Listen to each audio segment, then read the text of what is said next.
Olá, ouvintes, sejam muito bem-vindos a mais um episódio da temporada 2024 do podcast Farol Conexões da Informação. Eu sou Marcelo Coelho de Souza, jornalista e produtor cultural da URGS, mestrando em Museologia e Patrimônio no PPG-MUSPA. Eu sou Lucas Jorge Vento, bacharel em jornalismo e bacharel em biblioteconomia, mestrando em Ciência da Informação pelo PPG-Sim, também da URGS. Juntos estaremos eu e Marcelo conduzindo este programa de hoje. Este é mais um episódio do Farol em que abordamos os eventos climáticos que atingiram o Rio Grande do Sul entre o fim de abril e o início de maio de 2024 e suas consequências, que se estenderão por muito tempo no futuro. Nossa entrevistada principal é Nelly Terezinha Galarce Machado, possui graduação em História, licenciatura pela Universidade Federal de Santa Maria, mestrado em História pela Universidade do Vale do Rio dos Sinos e doutorado em Arqueologia pela Universidade de São Paulo.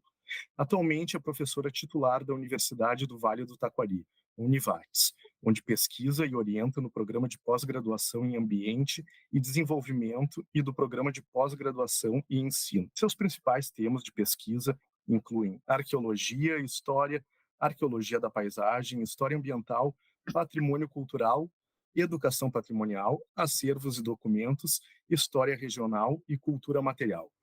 Com a professora Nelly, conversaríamos sobre a preservação do patrimônio arqueológico neste contexto deste evento climático extremo que atingiu o Rio Grande do Sul. Professora Nelly, obrigado por aceitar nosso convite, seja muito bem-vinda ao Farol. Eu que agradeço, Lucas e Marcelo, é um prazer estar aqui discutindo e conversando sobre um assunto que é bastante importante nesse momento, né? Bastante caro, né? Para quem pensa sobre patrimônio e como mantê-lo, cuidá-lo, né? Perfeito. E para iniciar, eu já vou fazer uma introdução bem breve do nosso tema aqui.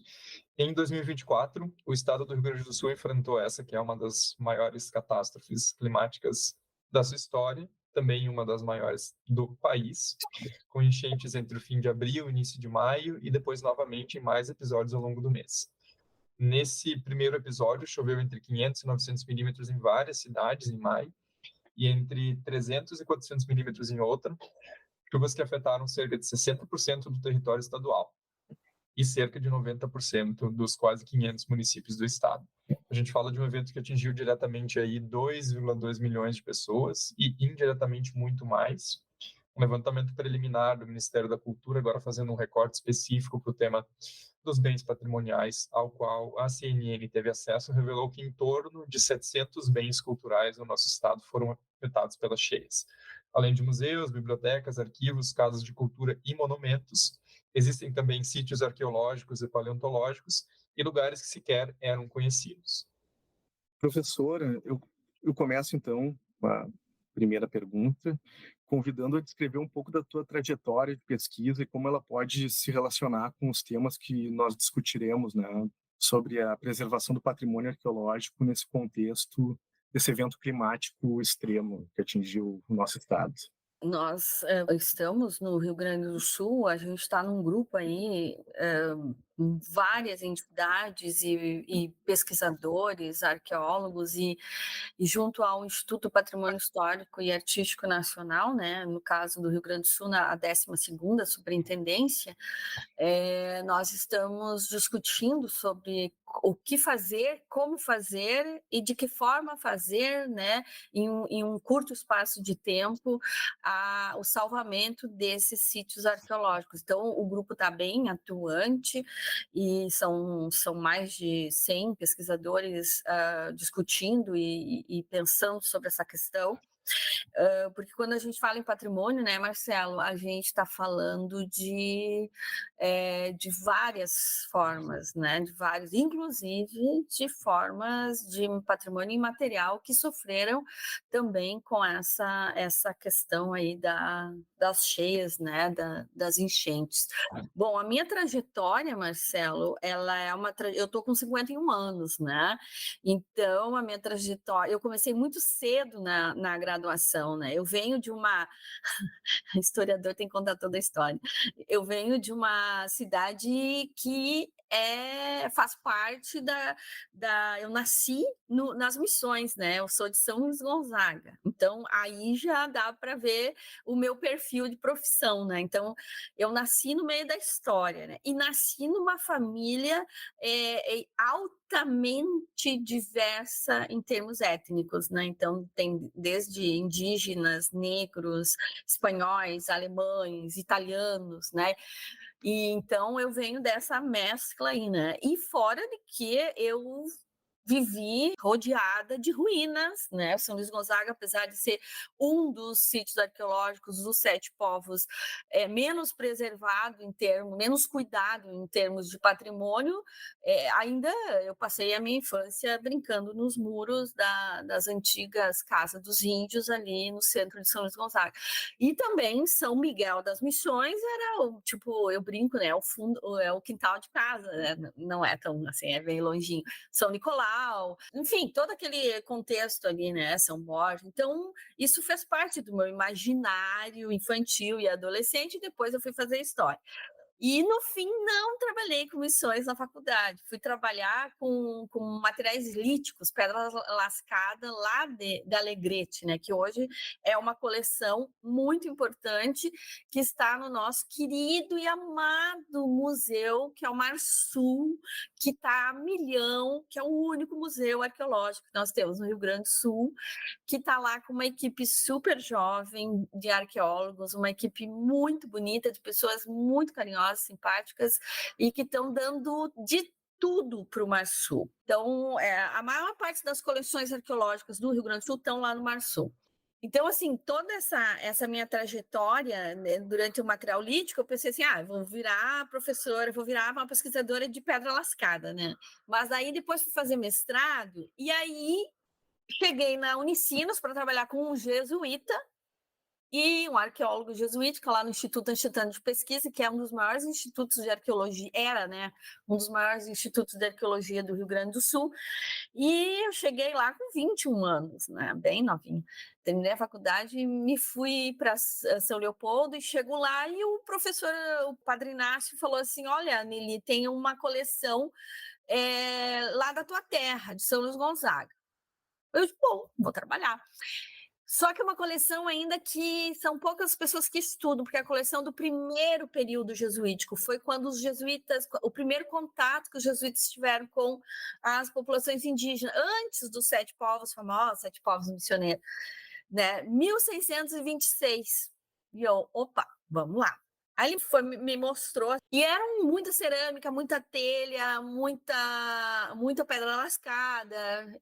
E aí eu fui trabalhar com isso, e a minha dissertação de mestrado foi sobre Nossa Senhora da Candelária do Caça-Pamini, que fica lá no interior de São Luís Gonzaga, em Rolador. Depois disso, eu fui para o doutorado na USP. Me veio também outro material. Eu tinha contato com o pessoal de Santa Maria, que da UFSM, e o pessoal de Santa Maria tinha uma coleção de uma guarda espanhola, do antigo território missioneiro, e aí entrou arqueologia histórica, entrou louças, entrou metais, entrou vidraria, vidro de remédio, e nós escavando encontramos toneladas não, mas muitos, assim, mais de 1.000 vidros de remédio que ele mandava vir, assim, com o nome dele, né, o nome do Bálsamo de Salem, que o sobrenome dele era Salem. E aí eu estudei isso, né, me apaixonei por arqueologia histórica. E aí depois, terminei o doutorado em 2004, entrei na Univates em 2000, e o pessoal chegou assim, começou lá no Vale do Taquari, tem coisa de índio aqui. E eu fui falar com o meu antigo orientador de mestrado, ele disse assim, sim, lá em 1960, alguma coisa, eu estive lá e eu coletei muitas urnas funerárias. E aí eu digo, bom, então tá, saímos a catar. Passei o ano 2000, 2001, 2002, 2003, 2004, 2005. Bom, fazem 20 e poucos anos que eu tô catando sítio arqueológico naquele lugar. E aí apareceram os sítios Guarani, né? Dos grupos falantes Tupi-Guarani. E aqui tô eu trabalhando os Guarani até hoje. No meio do caminho também me apareceram os antigos Gs, que seriam os ancestrais dos Caigangue de hoje. Então eu tô nessa, né? No meio do caminho, Marcelo, né? Eu lecionei por anos, né? Por uns 15, 16 anos, a disciplina de patrimônio na Univates, né? No curso de História, né? Então, essa é a minha trajetória acadêmica. E sobre essa questão do patrimônio, né? É uma coisa que a gente... depois que a gente entra nisso, eu não sei vocês, mas depois que a gente entra nisso, a gente acaba assim fazendo tantas relações, mas tantas relações, e tem muito a ver com a nossa essência, com a nossa ancestralidade também, porque a gente começa a lembrar de coisas tem essa questão da memória, né? E é bem isso mesmo, prof, porque eu acho que o Marcelo compartilha, eu compartilho dessa leitura da situação, e aí recortando para a arqueologia especificamente, né, que é o tema principal aqui do nosso episódio de hoje. Como é que é a arqueologia aqui no nosso estado, né? O que os nossos ouvintes precisam saber sobre o seu desenvolvimento, o que ela estuda, quem ela estuda, onde ela estuda, né? Acho que são pontos importantes, assim, para basilar o conhecimento de todo mundo aí. A partir dos anos 2005, 2010 ali, a gente teve um avanço muito intenso porque dos estudos arqueológicos e dos cursos de arqueologia, né? Por vários motivos, né? Um motivo é que a gente tem poucos profissionais, né, em arqueologia. O segundo motivo é que a gente, no primeiro governo do presidente Lula, ele, junto com a ex-presidente Dilma, eles instalaram o PAC, aquele plano de aceleração da economia, e com isso a gente teve inúmeros projetos de desenvolvimento no Brasil, né? Desde a linha de transmissões, usinas hidrelétricas, estradas, áreas de subestações de energia, enfim. E PCHs, né, as pequenas centrais hidrelétricas, construção de parques, aí eu me lembrei lá de São Paulo, Morumbi também, que veio com isso. Tudo que tivesse a ver com estradas, energia, água, né, foi um boom. Consequentemente, pela lei lá de 1937, depois de 1961 e pela Constituição Brasileira de 1988, tudo tem que ser salvo, né? Tem que ser os materiais arqueológicos, patrimônio histórico, arqueológico e paleontológico, entra uma série de outros patrimônios, tem que fazer o salvamento, né? E o estudo disso, né? A partir dos anos 2005, 2006, vários cursos de arqueologia, ou pelo menos que tivessem a ver com patrimônio, foram abertos no Rio Grande do Sul. A gente vai ter o curso da FURG em Rio Grande, a gente vai ter um curso em Pelotas, né? A gente vai ter a PUC, que é a mais antiga de todos, né? Que tem o pós-graduação, tinha, né, o pós-graduação. E então, assim, para ser arqueólogo hoje no Rio Grande do Sul, você faz o curso de História, o curso de Biologia, o curso de Geografia, e outros cursos aí, né? A gente tem vários colegas de várias áreas básicas, são de várias áreas da ciência, e depois você faz um mestrado e um doutorado na área, né? Hoje, a profissão de arqueólogo foi regulamentada. Para ser arqueólogo no Brasil, o que precisa ter, né? E tem várias restrições, né? E uma das restrições é que você tem que ter experiência em campo, você tem que ter lecionado em arqueologia ou em patrimônio. Então, tem várias questões que, assim, particularmente, eu acho bastante importante, por conta de que, assim como a paleontologia, assim como a própria museologia, né? A arqueologia ela é uma área, né? Uma ciência que todo mundo, ou um dia quis ser, aquele imaginário, né, que vem com o Indiana Jones, vem com o Tomb Raider, né? Criou-se esse imaginário, e para o Rio Grande do Sul ainda tem um imaginário pior, que é o tal do ouro dos jesuítas, né? Traziam o ouro. Então, isso está muito forte no imaginário do gaúcho, e então isso faz com que também muita gente desperte essa curiosidade para a arqueologia e se ache um arqueólogo. Então, essas restrições, toda cidade, todo município, principalmente municípios de imigração germânica e italiana, tem sempre um personagem que é meio historiador, meio arqueólogo e meio museólogo. Essa restrição hoje de quem pode fazer o salvamento, quem pode estudar arqueologia, ela, de certa forma, ela trouxe um certo alívio para quem estuda mesmo, de fato, uma arqueologia mais científica. Então, nesse sentido, nós estamos muito bem no Rio Grande do Sul, né? A gente tem laboratórios de arqueologia, onde tem arqueólogos, né? A gente vai ter arqueólogo no IFAM, né? Na 12ª em Porto Alegre, a gente tem vários arqueólogos, hoje todos concursados, que foi uma grande conquista aí dos últimos anos, né? Porque antes, normalmente, quem assumia a pasta da arqueologia dentro do IFAM era um arquiteto. Hoje a gente tem arqueólogos, né, concursados, isso foi muito bom.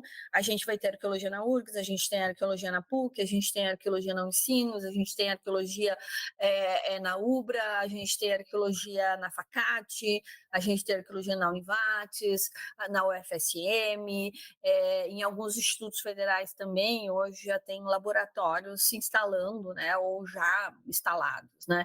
Então, a pesquisa da arqueologia hoje, ela é bem forte, né? E também porque o Rio Grande do Sul foi alvo desses projetos de planejamento aí do governo e, consequentemente, tem arqueólogo para tudo que é lado, né? Cada estrada tem um pessoal fazendo salvamento, né?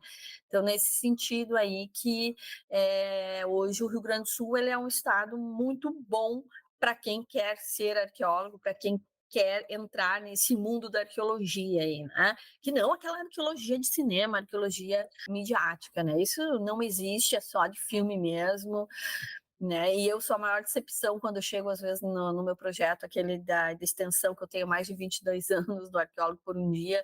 É bem interessante, porque as crianças, olha, eu não vou mais, né? Mas quando eu vou substituir algum bolsista, as crianças falam assim, olham para mim, se tu que é arqueóloga? Eu digo, é.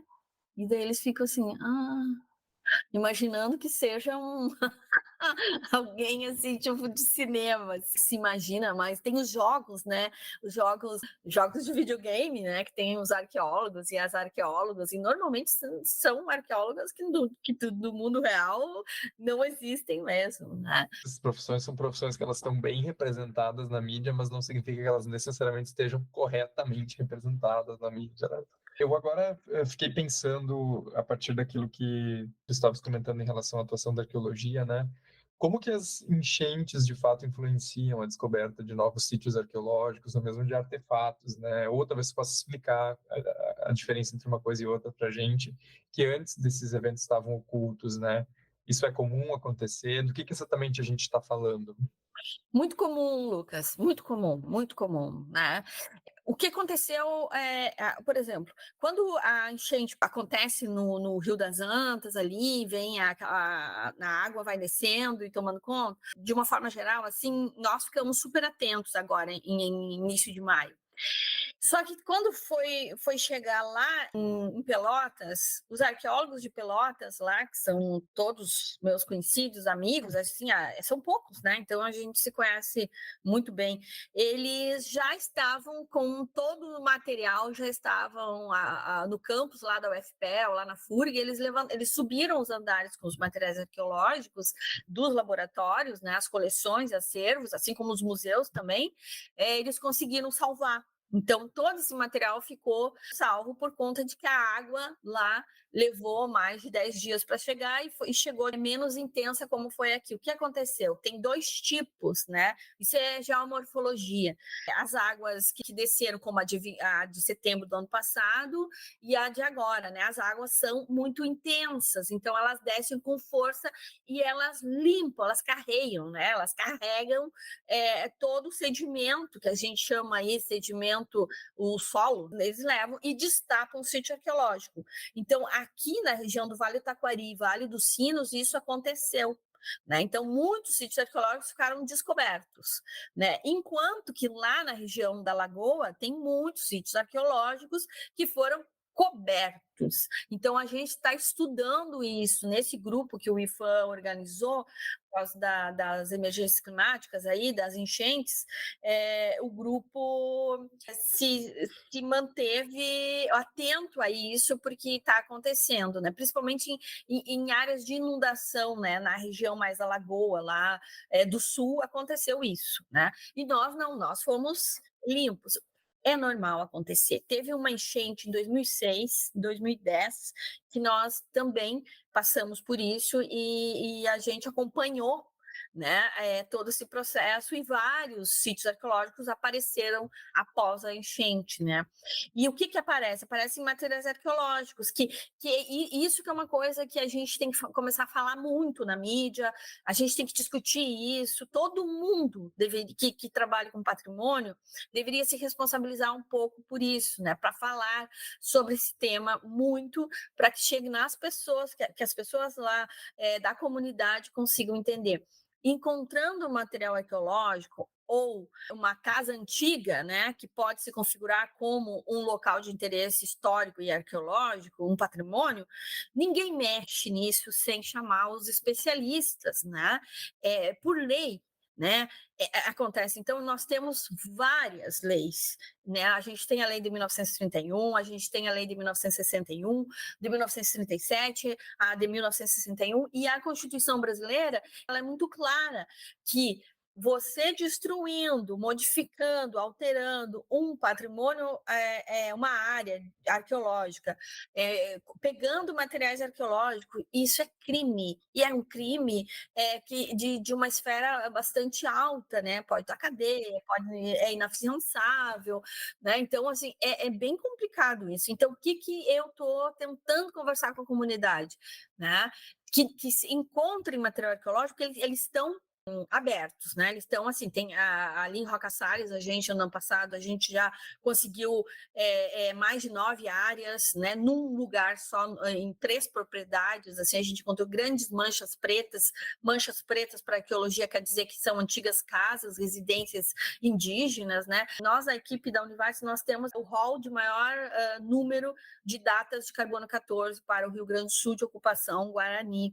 Então, a gente tem sítios arqueológicos na região que foram ocupados por mais de 300 anos ininterruptamente, né? Então foram impérios praticamente, civilizações inteiras, assim, completas, civilizações de 2.000 pessoas que moraram naqueles espaços, naqueles sítios arqueológicos, sem nunca ter abandonado, né? Então fica até a gente tem discutido em algumas teses, dissertações sobre essa questão que a gente chama que o indígena ele é nômade, né? Um nomadismo de 300 anos, né?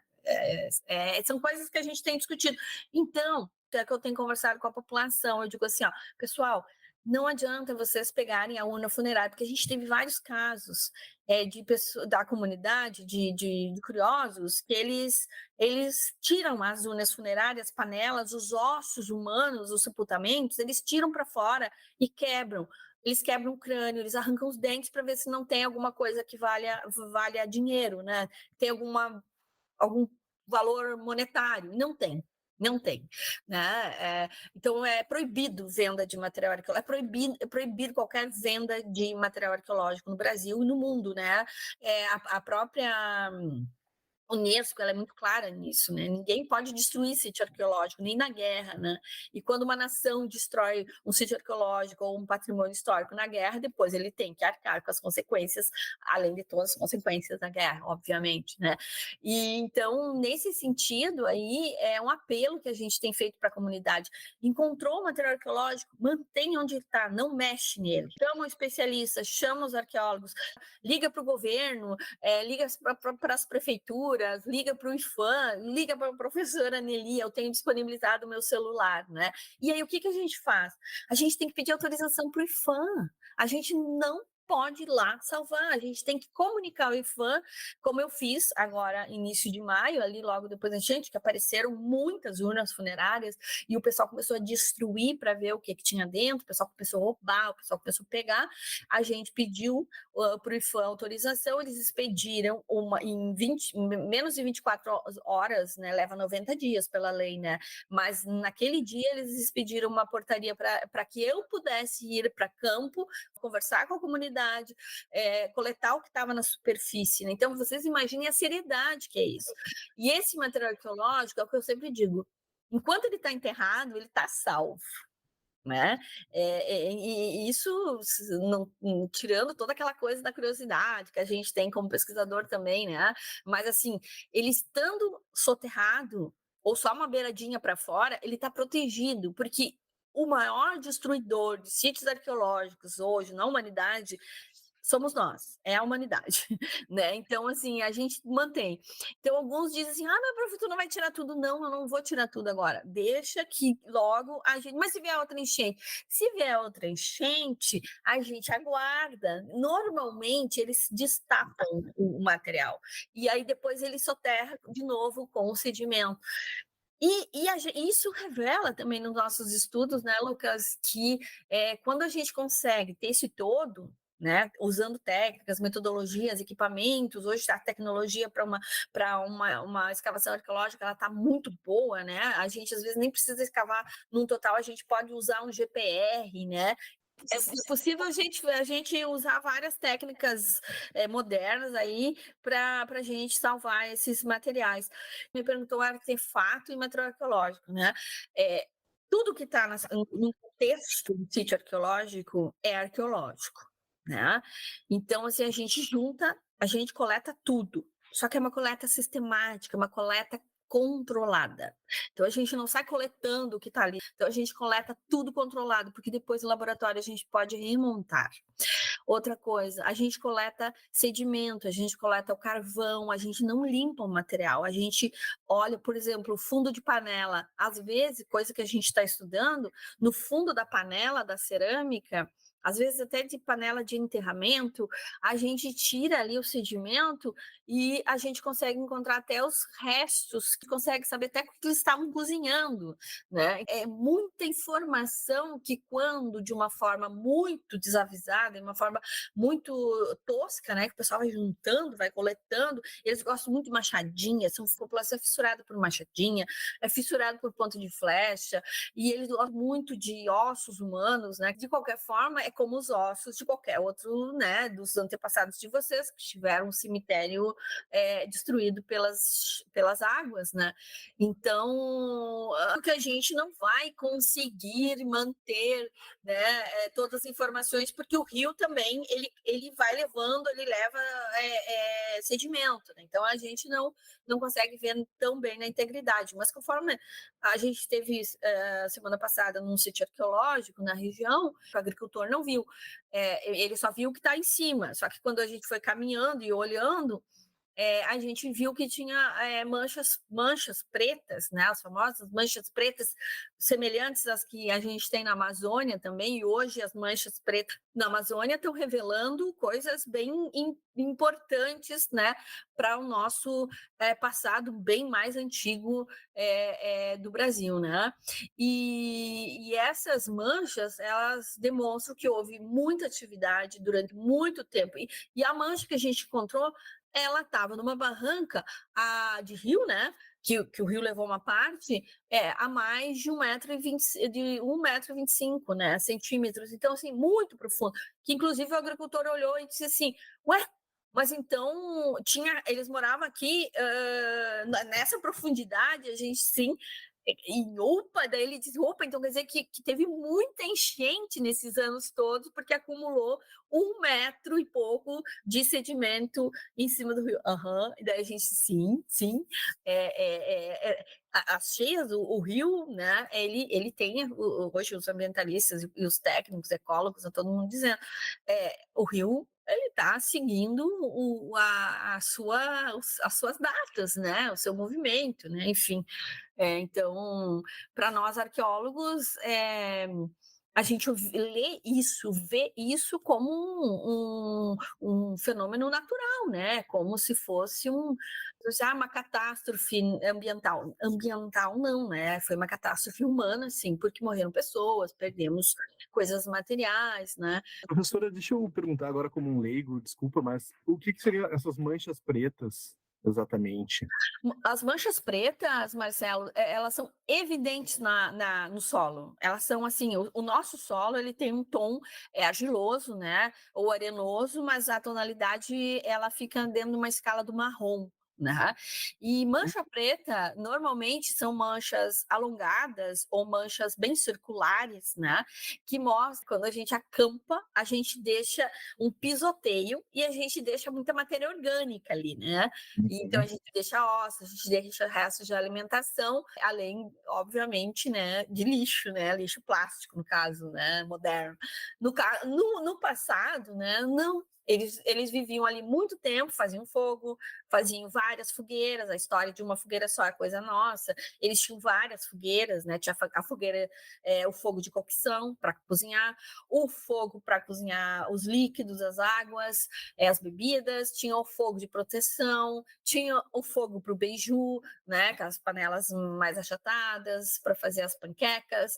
Então, assim, tinha vários tipos de fogo, e esses fogos deixam manchas, né? Além para nós, arqueólogos, fica muito claro quando eles fazem os esteios, né? Os esteios para construir as casas com o telhado, né? E então isso, quando cai, ele deixa matéria orgânica. E a matéria orgânica, ela vai ficando preta. E daí por isso as manchas pretas, porque é literalmente uma terra preta. A gente pega na mão a terra e fica o sinal, a mancha no dedo de tamanha quantidade de material, de carvão e matéria orgânica, né? E também demonstra os limites, né, das suas habitações, das suas casas, né, e da aldeia. Então, uma mancha preta é um achado para nós, enquanto que para o agricultor, eles brincam com a gente, vocês gostam mais das manchas do que as urnas funerárias. A gente diz, mas uma mancha tem cheio de coisa que a gente não vê. E daí, por isso que o agricultor, ele fica assim, mas não tem nada aí. Não tem nada, né? Mas tem pólen, tem restos de alimentação, tem restos de ossos, fora que fica super bem preservado. E as lascas, microlascas, né? A gente encontra, às vezes, microlascas, porque como eles plantavam muita mandioca, feijão, alguns outros tubérculos, né? Isso ficava também nas manchas, né? Nessas grandes áreas, né?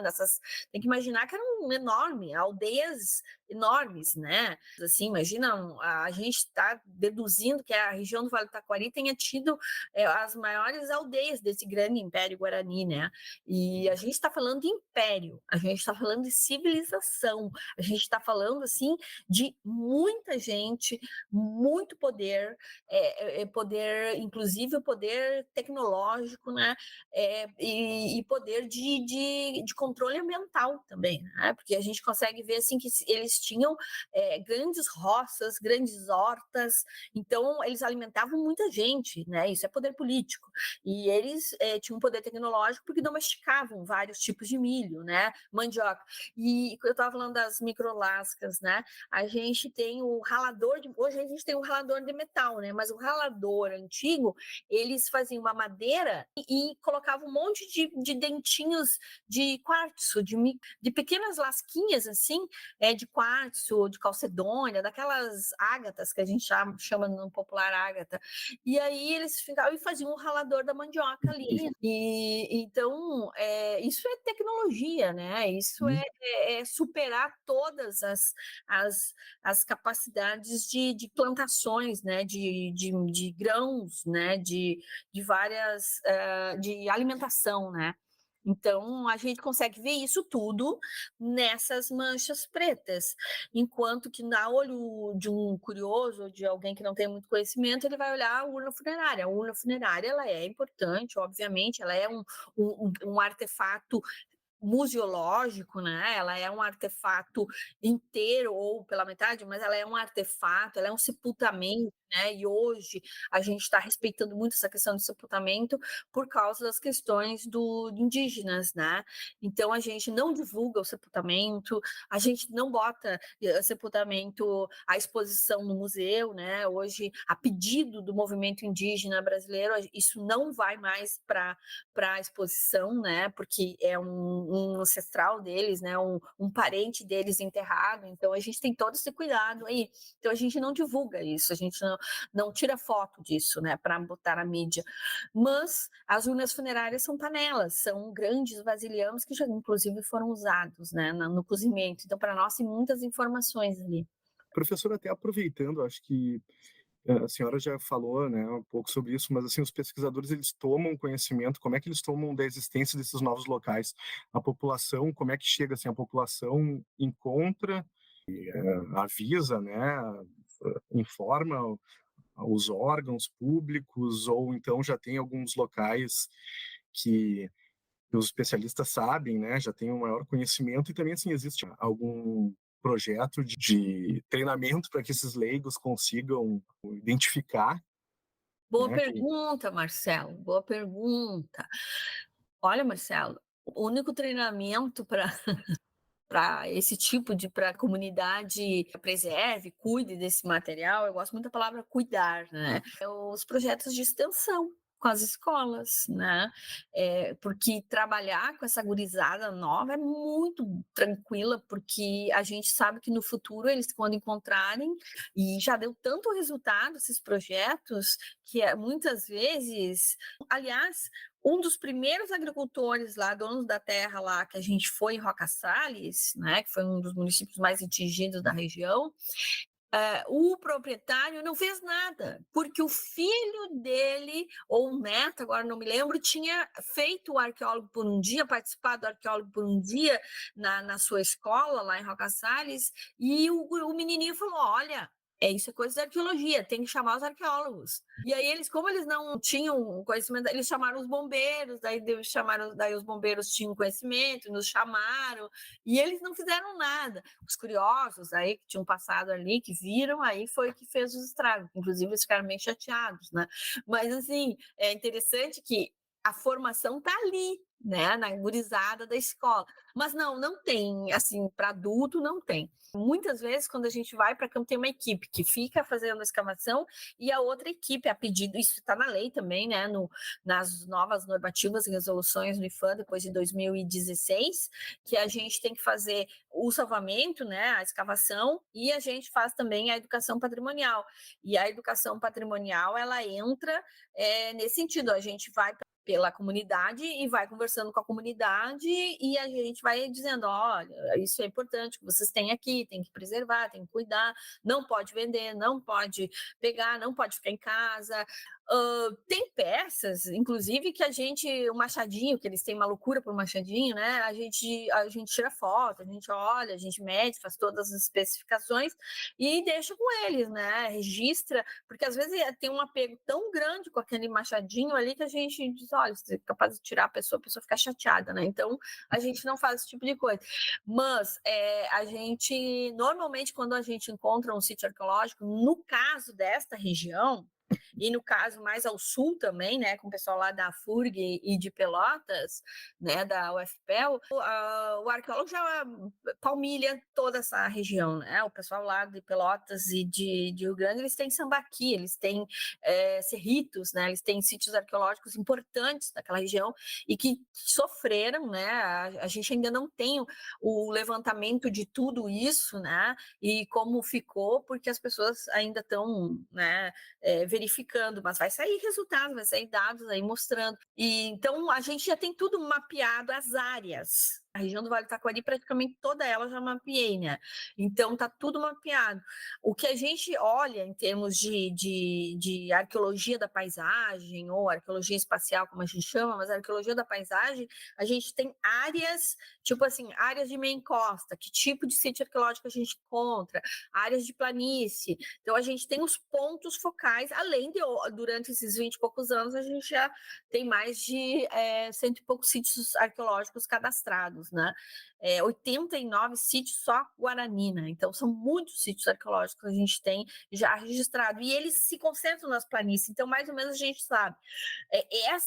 Esses outros sítios que a gente vai encontrando agora, que as pessoas estão ligando, porque eles estão as urnas vieram à tona, né? Vieram à superfície, as panelas com os sepultamentos, que é o que salta aos olhos, e eles ficam muito chocados, né? E aí esses são áreas, inclusive tem áreas ali que a gente já tinha estudado no passado, né? Então, essas áreas é mais tranquilo, né? As pessoas só nos ligam e digam, ó, tá aparecendo aquele material que vocês já tinham estudado. Mas existem novas áreas que estão aparecendo, mas tudo faz parte desse grande complexo aí que a gente já vem estudando aí há mais de 20 anos, né? Muito interessante, prof. E até para a gente ir caminhando o episódio para o encerramento, eu queria te fazer 2 perguntas, assim. Esse trabalho está sendo realizado por um coletivo de instituições há bastante tempo, imagino, né, o trabalho arqueológico como um todo no estado, mas nesse caso em específico, do pós-enchente, né, que está sendo desenvolvido por um grupo de pessoas que está atuando mais na região dos vales, ou ele também se estende ao estado como um todo? Essa é uma pergunta, e a outra é, para a gente até fazer uma recapitulação do que tu já falou na tua fala, né? Se eu, Lucas, cidadão, encontro algum material que pode ter importância, como eu consigo avaliar e o que eu faço com essa informação, né? Quem que eu contato? Ótimo. Lucas, todo arqueólogo ele só trabalha pelo IPHAN e com o IPHAN, né, com o Instituto do Patrimônio. A gente não pode fazer nada sem autorização deles, tá? E então, assim, ó, a gente vai estar programando agora em julho uma grande expedição para a gente fazer o salvamento dessas áreas e o estudo, recuperar o máximo que a gente puder recuperar. Nós vamos ter ajuda, né? Já está programado junto com CNPq e CAPES, né? A gente tem auxílio para trabalhar com, deve estar vindo o pessoal da Argentina, né, que junto com o CONICET, lá, que é o CNPq, a UNO Chapecó, que é a nossa parceira já há bastante tempo, e nós vamos convidar, né, já estão convidados, né, mas a gente não sabe quantas pessoas vão vir, o pessoal de Pelotas, né, da UFPEL ali do LEPARC, né, que junto com o professor Rafael Corteletti. Então a gente tem o pessoal da Unicinos também, que vai participar.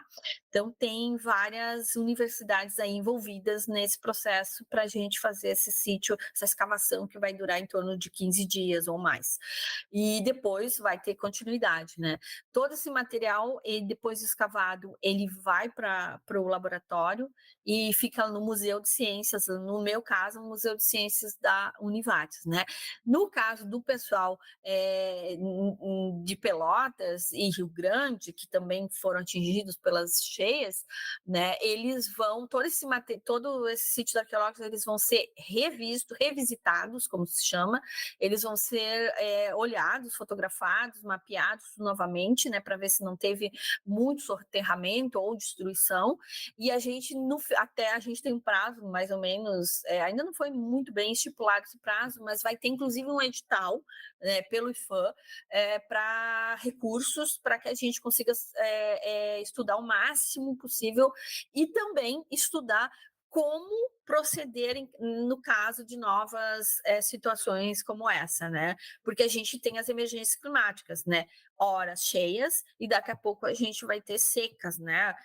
Não sei como vai funcionar, mas a gente tem que criar protocolos, né? Por isso que os arqueólogos são todos reunidos, conversando junto, para nós criarmos protocolos de como vai funcionar essa questão para os sítios arqueológicos cadastrados e os sítios arqueológicos não cadastrados, né? Os novos, né? Então, isso tudo a gente está nesse grupo para discutir, né? Provavelmente vai vir algum tipo de normativa ou portaria ministerial para definir como agir nesses processos. E também como proceder em caso se alguém encontrar na cidade, né, o que pode acontecer, porque a gente teve desmoronamentos nas cidades, a gente teve quedas de casas nas cidades, né? Isso pode aparecer novos sítios arqueológicos urbanos, o que não é incomum. E então, como fazer? A primeira coisa que tem que fazer é chamar alguma universidade mais próxima ou chamar a Defesa Civil ou os bombeiros, né? Os bombeiros são ótimos para nos informar e eles vão localizar as universidades, os arqueólogos, né? Ou entrar diretamente em contato com o Instituto do Patrimônio, o IPHAN, na 12ª em Porto Alegre, tá? É bem fácil encontrar o site deles, né? É IPHAN. É só digitar IPHAN Rio Grande do Sul no Google que vai aparecer o telefone e eles entram em contato com os arqueólogos mais próximos para a gente fazer. No meu caso, é a Univates, né? Então, entrando em contato com a Univates, chega até mim e a gente vai a campo, né? Ou a gente guarda o registro e logo depois a gente vai para campo. Então, isso é o que se tem que fazer, né? chamar uma universidade, chamar o IPHAN, chamar a Defesa Civil, chamar o bombeiro, nunca mexer, nunca tirar do lugar. Fotografar, isso nos ajuda muito, né? Para depois, quando a gente olhar todo o material, as fotografias que as pessoas tiram, isso é importante, mas tentar não mexer, e se mexer o mínimo, né? E assim, ó, é como se estivesse salvando um corpo, né? Então, a gente tenta isolar o lugar, ou no caso, assim, às vezes as pessoas mais simples, né, falam assim, mas eu vou chamar a professora da escola. Perfeito. A professora da escola, normalmente, né, elas chamam alguém, né, de alguma universidade, ou elas chamam a própria Defesa Civil, ou elas chamam os bombeiros, ou elas chamam diretamente o IPHAN, né? Chamando, por exemplo, o pessoal do meio ambiente, né, chamando o pessoal do governo do meio ambiente, eles vão automaticamente chamar os arqueólogos, né? Então, tem isso também na prefeitura. Chama alguém da prefeitura, da parte do meio ambiente, ou qualquer pessoa da prefeitura, a prefeitura imediatamente vai chamar as universidades. É muito raro quando isso não acontece, né? Hoje muitos municípios já têm arqueólogos, então isso também é muito positivo, né? Eles são às vezes contratados de forma emergencial, né? Mas é assim que funciona, Lucas. Muito obrigado, Prof. Nelly. Informações muito ricas aí que a gente pode compartilhar com quem está nos ouvindo. Espero que esse episódio também chegue bem longe, que auxilie o trabalho de pessoas que, como a Prof. Nelly, estão aí tentando tratar do nosso patrimônio, né? Patrimônio que é uma coisa compartilhada entre todos nós. Para encerrar esse episódio, então, nós conversamos com a arqueóloga e historiadora, a professora Nelly Galarce Machado. Nós agradecemos mais uma vez por aceitar o convite para participar desse episódio. E obrigado também aos ouvintes que nos acompanharam.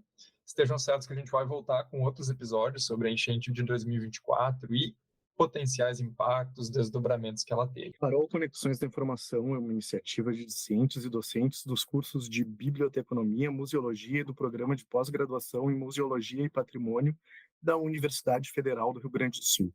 Você pode saber mais sobre o projeto acessando o site urgs.br/farol e também nos acompanhando pelas redes sociais. No Instagram você nos encontra como farol.urgs e no Twitter ou X como farol_urgs. O nosso e-mail de contato é farol@urgs.br. Lembrando que URGS se escreve UFRGS.